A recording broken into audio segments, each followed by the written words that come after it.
Some of the best times I've ever had was traveling with my team to the AGBU World Games.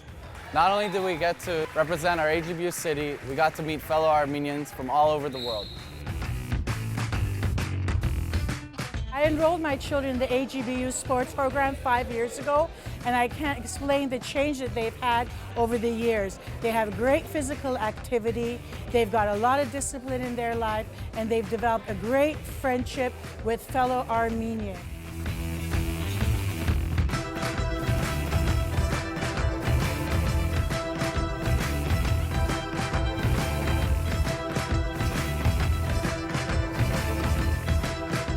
I loved watching basketball on TV, but I never thought I'd be good playing it myself. So what I did is I joined my AGBU basketball team. The coaches taught me how to play the game. I gained confidence and I also worked really hard. And now I score points and make assists during games.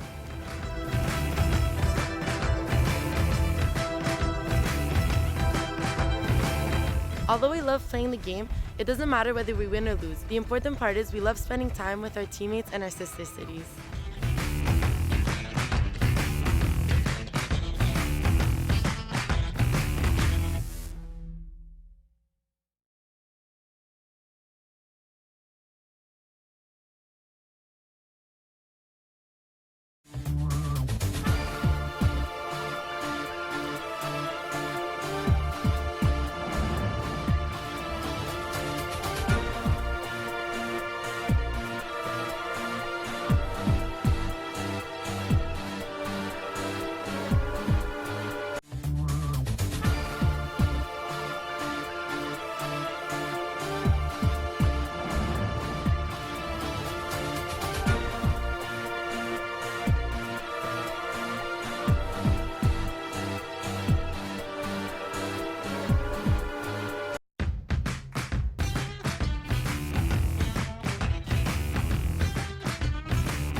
As a volunteer coach, I find it really rewarding to help these kids in coaching and practice and games when the time comes. It's really fun to see how driven they are and help them get their skills developed, and when their game time comes around, how confident they are. You see just the reward you get in their faces. So that's what makes me do what I do.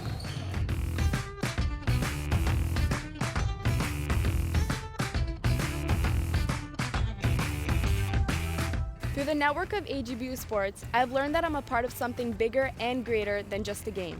We're all connected through common interests and our pride and heritage.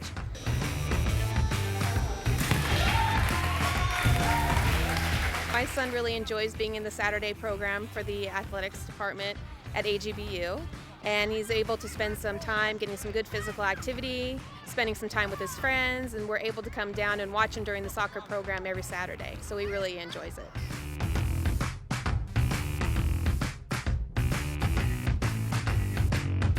Some of the best times I've ever had was traveling with my team to the AGBU World Games. Not only did we get to represent our AGBU city, we got to meet fellow Armenians from all over the world.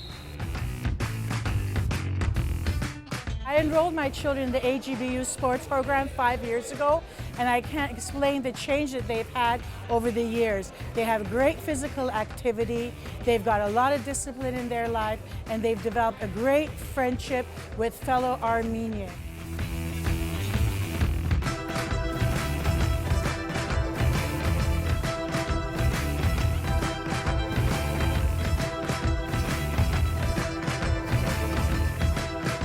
I loved watching basketball on TV, but I never thought I'd be good playing it myself.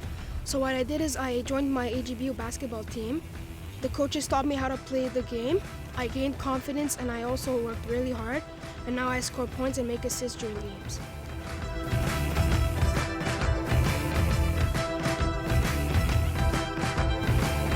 Although we love playing the game, it doesn't matter whether we win or lose. The important part is we love spending time with our teammates and our sister cities.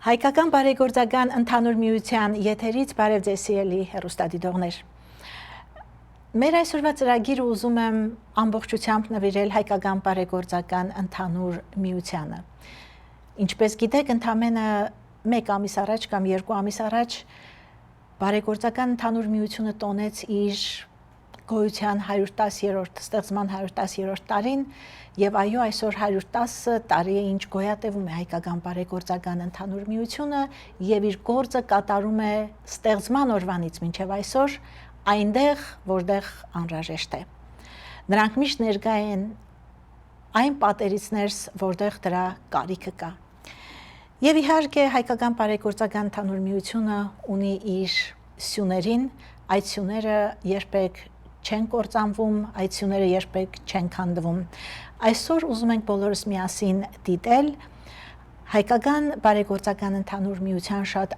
ամուր տոկուն սյուներից մեկի Ալեք Մանուկյանի մասին նկարահանված այս տեսաերիզը։ A gift is something that you give from your heart. Whatever it's got inside, you can't buy with money. You have to feel it.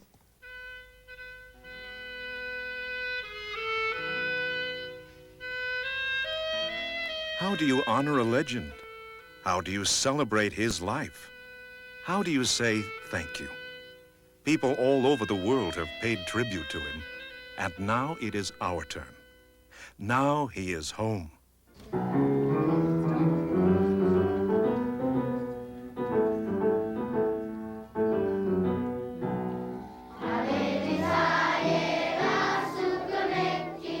Our message is a simple one, spoken simply, quietly, and in one voice.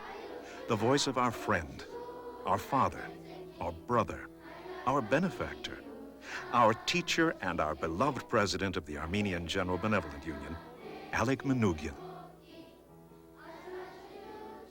I learned from my mother, really, to help others when I was a little kid. When I was a little kid again. Because there were some families in the city that they were not well-to-do, and they needed help sometimes. And we helped them.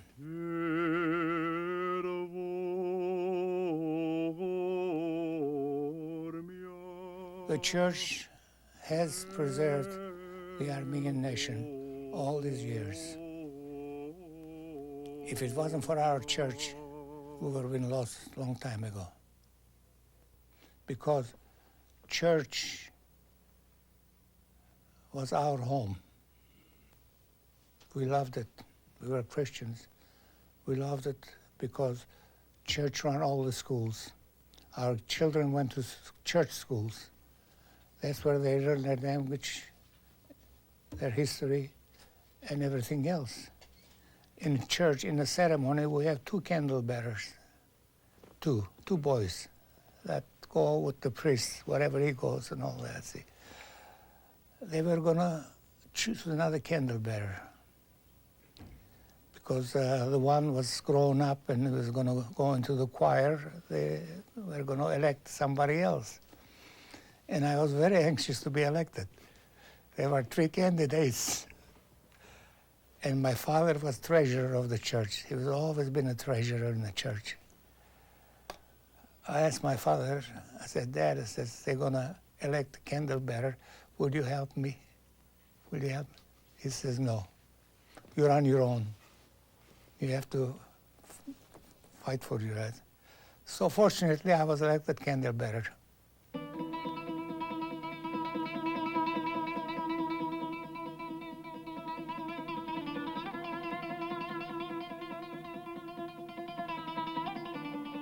But despite the whole family's commitment to their community and their church, life was still difficult for the Manugyans and other Armenians living in the port city of Smyrna, Turkey. For Alec's father, Takvor, his mother, Takuhi, and Alec's younger sisters, Aravni and Margaret, and brother Charles, life in Smyrna was unsettling, to say the least. Turkey had turmoil with their king, and youngsters came into power. And we don't know what's going to happen to Armenians. Because in Turkey, Armenians were massacred from time to time. From time to time.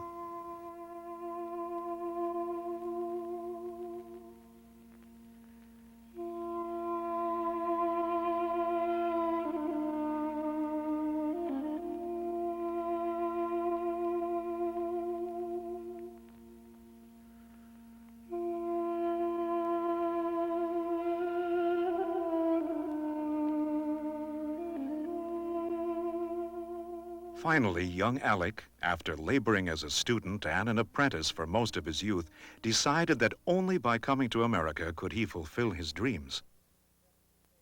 My boat was leaving 17 days, and I went back home. Back home? How am I going to tell my parents? One day, 2 days, 3 days, I had 17 days. The 4th day, my mother grabbed me. He says, "What's the matter with you? Are you sick?" I was getting sick. I said, "Mother, I'm going to America." She shook up, started crying. Finally, she said, "I won't stand on your way." They were worried too, but we never talked about it, see. My father came home, I told him about it. He said, "Son, you go ahead if you want to go."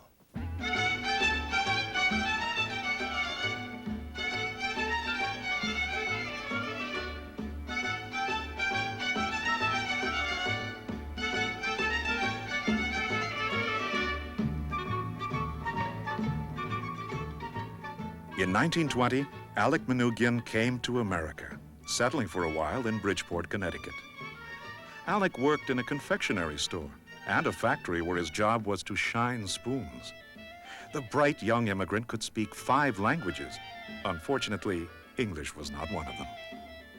But while life was a struggle for Alec in the United States, his family was having an even more difficult time in the old country.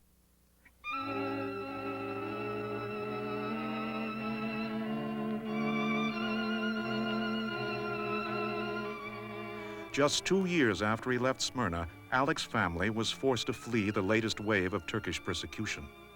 Alec's father was arrested, his family was homeless, and his city was in flames. My people lost everything. They had to leave Turkey. Fortunately, they were able to come to Greece with nothing. Just imagine, with nothing. Alec was desperate to save enough money for his family to emigrate, but he knew this would never happen in Bridgeport.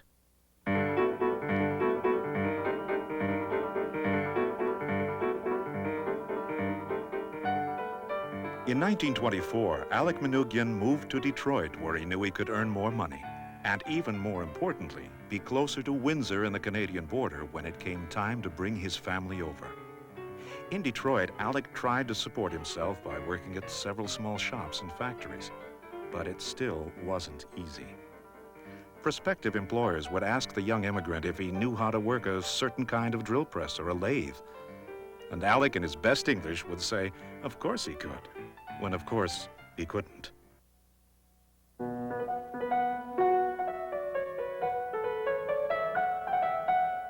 In 1929, Alec and 2 partners started their own company, Masco Screw Products. But these were the Depression years, and the streets of Detroit were not yet paved with gold for Alec Manoogian, at least not right away. We couldn't make a living, hardly. Hardly make a living. Things were bad. I had some bills to pay. I couldn't pay them. You know, I couldn't pay him, so I didn't know what to do. Then our scrap man walks in. We make scraps, we sell it to scrap picker. He was a Jewish gentleman, nice old man. He says, "What's wrong?" He says, "Are you sick or something?" I said, "No," but I said, "I'm in trouble." "What kind of trouble?" He says. Well, he says, I got bills to pay and I can't pay it. I need money. He says, how much money do you need? Well, I said, at least I gotta have $1,000 at least. Right now, $1,000, you know, it's a lot of money in 1930 when the banks were closed, all that, see. If we had money in the bank closed. I got another story about that. He said, don't worry, don't worry. So he left. He left. A couple hours later, he walks in with an envelope. He says, here's $1,500 for you. I said, I shook up. He says, I know you're going to make good. That's the way he put it. I know you're going to make good.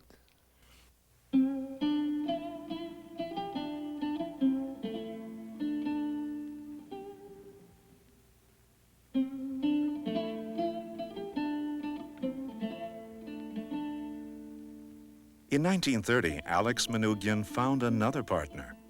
Marie Tutjian was a beautiful young woman, a musician and a scarf painter from New York, but as Alec and Marie describe it, theirs was not exactly a romance that blossomed overnight. I knew an old gentleman. I was in business. And I knew an old gentleman here in the city, intellectual man.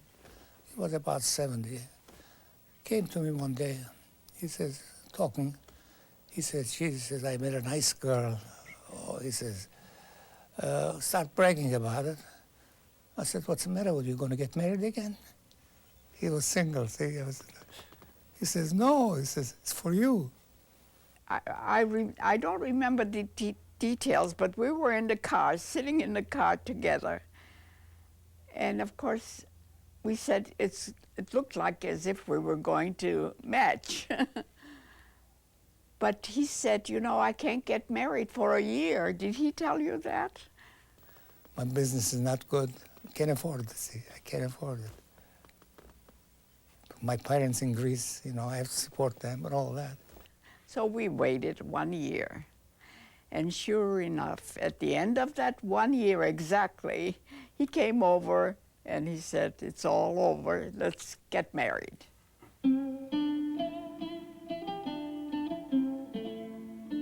Finally, the struggling but talented young businessman saved enough money for his parents to come to America to join him and his sister Margaret.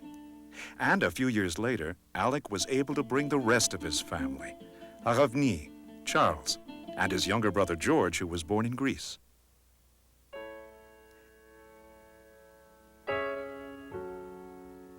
In 1936, Masco went public, the first Armenian company ever to be listed on the stock exchange.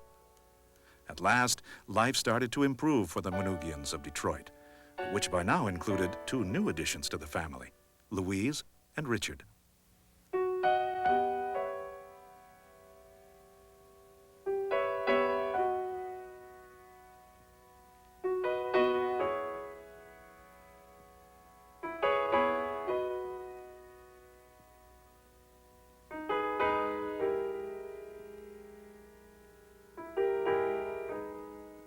Meanwhile, the Masco family continued to grow and expand.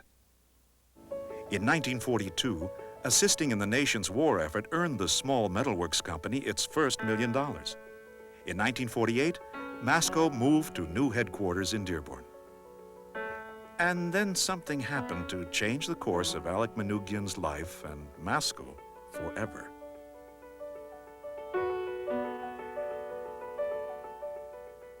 In 1952, Alec purchased the sales rights for a new single-handle faucet.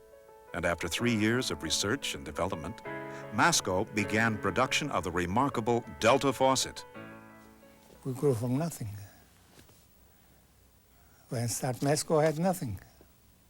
I have spent $50 million so far for charities. I couldn't have done it without Masco.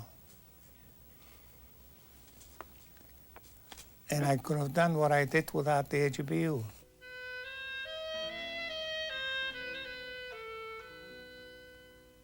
Whether it's in Detroit, New York, Los Angeles, Paris, Montreal, or in the mother country, Alex Manoogian has expressed his hopes and dreams for the Armenian community through the work of the AGBU, an organization for which he served as life president for 36 years. As far as I'm concerned, 36 years, almost 36 years, went by very fast. A man feels that he should help his people, nation. This is very important, that we survive all these years. It's a miracle. That's why I love our nation. And we do all we can to perpetuate it. If you ask me if I was born again, what nationality I would choose, I like to be born Armenian again. Almost everyone who knows him has a story about Alec, not just about his generosity, but because he has always been there, wherever and whenever he was needed, serving as a magnet, as an example for others. One letter I received some years ago from poor country South America. The man says, I'm getting old and I haven't helped my people. So I like to help my people for a while. And I made some inquiries, he says, and they gave me your name. So would you please tell me where to send the money? Well, South America, a poor country, I said to myself, what can I expect from this man? Maybe $5,000, $10,000 would be pretty good money, see, something like that. So a month went by and I received a letter from him. Then I opened the letter. Nice, beautifully written letter in English, beautiful English. And he had some drafts to National Bank of New York. I looked, some certificates, $600,000. Gradually, he kept transferring, and he transferred $2 million to me eventually. So this is nice people.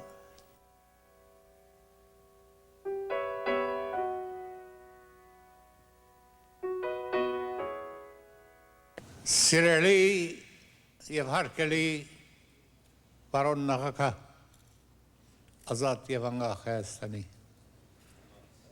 Տիգին Պետրոսյան եւ վարչական անդամներ Հայաստանի բարի եկաք 1000 բարով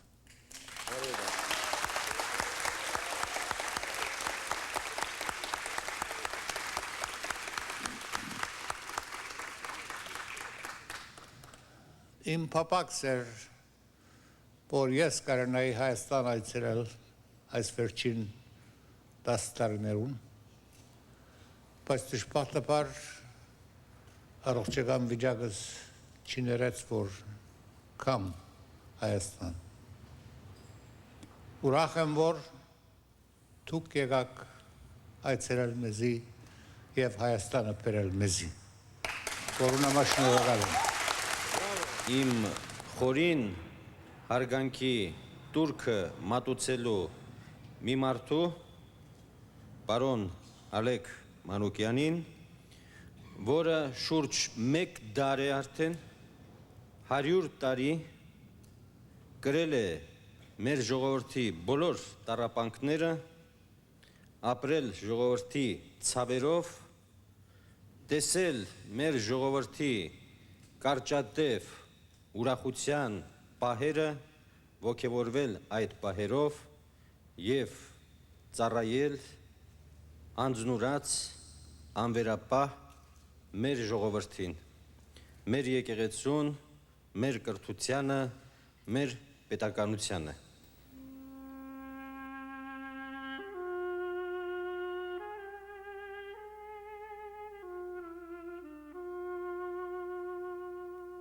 Գխորիմ թե